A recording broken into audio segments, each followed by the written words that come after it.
یہ واقعہ آج سے 3500 سال پہلے پیش آیا تھا۔ فرعون کے ڈوب کر مرنے کے بعد سمندر نے اس کی لاش کو اللہ کے حکم سے باہر پھینک دیا، جبکہ باقی لشکر کا کوئی نام و نشان تک نہ ملا۔ مصریوں میں سے کسی شخص نے ساحل پر پڑی اس کی لاش پہچان کر اہل دربار کو بتا دیا۔ فرعون کی لاش کو محل پہنچایا گیا۔ درباریوں نے مثالیں لگا کر اسے پوری شان اور احترام سے تابوت میں رکھ کر محفوظ کر دیا۔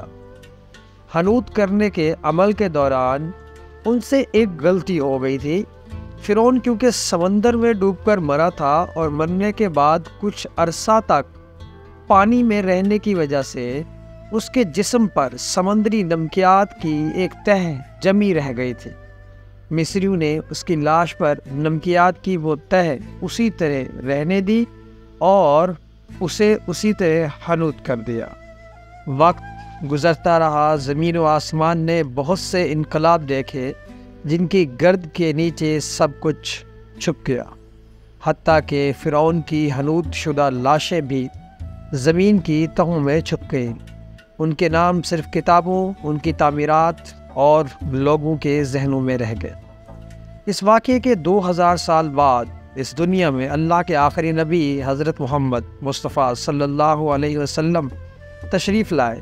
ان پر نازل ہونے والی آخری کتاب میں فرعون کے قصے بڑی تفصیل کے ساتھ بیان کیے گئے تھے، اور اسی سلسلے میں اس فرعون کا جسم محفوظ کرنے کی بابت آیت بھی نازل ہوئی تھی، جس کی سچائی پر سب اہل ایمان کا پختہ یقین تو تھا، لیکن وہ سمجھنے سے قاصر تھے کہ اس خدائی کا دعویٰ کرنے والے لاش محفوظ کی گئی اور کیسے اسے عبرت کا نشان بنایا گیا۔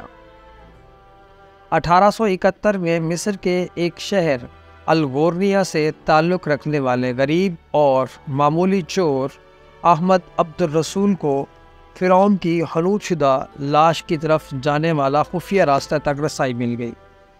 احمد نوادرات چوری کر کے بیچا کرتا تھا۔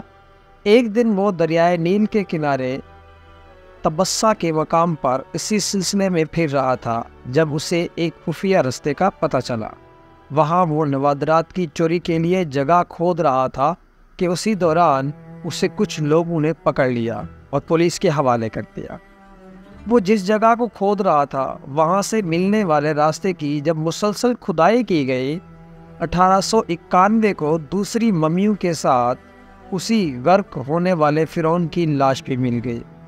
اس کے کفن پر سینے کے مقام پر اس کا نام لکھا ہوا تھا۔ ان ممیوں کو ماہرین قاہرہ لے گئے۔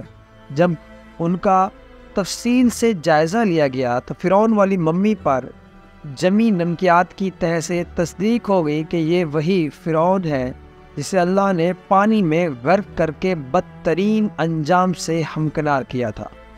یہ بہت بڑا واقعہ تھا۔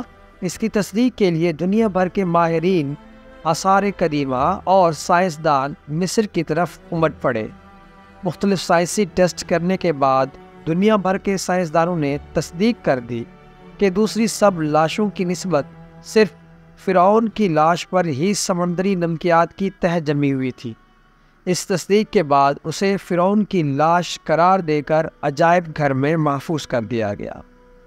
1982 میں فرعون کی ممی خراب ہونے لگی تو اس وقت کے مصری حکومت نے فرانس کی حکومت کو درخواست کی کہ فرعون کی ممی کو خراب ہونے سے بچایا جائے، نیز جدید سائنسی ذرائع سے اس کی موت کی وجہ بھی معلوم کی جائے۔ چنانچہ مصری اور فرانسیسی حکومت نے مل کر ممی کو فرانس لے جانے کا انتظام کیا۔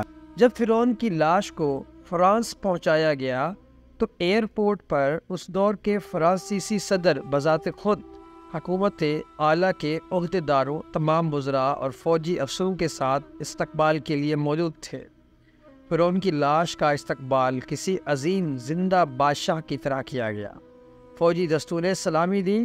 فرعون کی ممی کو ماہر ڈاکٹروں کی ٹیم کے حوالے کیا گیا۔ اس ٹیم کی سربراہی ڈاکٹر مورس بوکائے نے کی تھی۔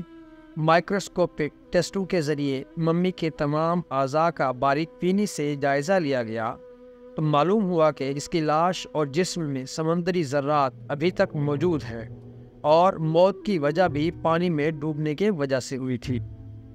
ایک بادشاہ کی موت پانی میں ڈوبنے کی وجہ سے ہو، یہ ڈاکٹر مورس کے لیے حیرت انگیز بات تھی۔ اس لیے اس نے اس ممی کے بارے میں مزید جاننے کی کوشش کی تو اسے معلوم ہوا کہ اس بادشاہ کی موت کے حالات مسلمانوں کے نبی حضرت محمد صلی اللہ علیہ وسلم پر اتری کتاب قرآن پاک میں تفصیل سے درج ہے۔ اسے علم تھا کہ جہاں سے یہ لاش ملی ہے وہ ایک اسلامی ملک ہے، چنانچہ تجسس کے ہاتھوں مجبور ہو کر وہ مصر پہنچا۔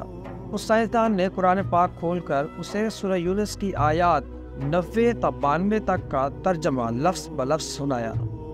فرعون کا خدائی دعویٰ، اس کا پانی میں ڈوب کر مرنا اور پھر پانی سے نکال کر اس کی لاش کا حنوط ہو جانا اور پھر دوبارہ لاش کا ملنا اور پھر اس کی لاش کو جدید سائنسی دور میں دوبارہ محفوظ کیا جانا، سب کا اشارہ ایک جانب تھا اور بہت واضح تھا۔ تجھے بعد میں آنے والوں کے لیے عبرت کا نشان بنا دوں گا۔ پھر ان کی لاش ایسے محفوظ کر کے دنیا کے سامنے لا کر رکھ دی گئی ہے کہ انٹرنیٹ کی ایک کلک پر رسائل و جزائر، ٹی وی پر، چینلز پر، عجائب گھر میں اربوں انسانوں کی آنکھوں کے سامنے کریہا اور پچ کی قابل ترس حالت میں عبرت کے لیے موجود ہے، سوچنے کے لیے کہ عبادت کے لائق اور ہمیشہ رہنے والا وہی ہے جو سب کا خالق اور رازق ہے۔ ڈاکٹر مورس نے آیت کا ترجمہ سنا تو اسی وقت پکار اٹھا،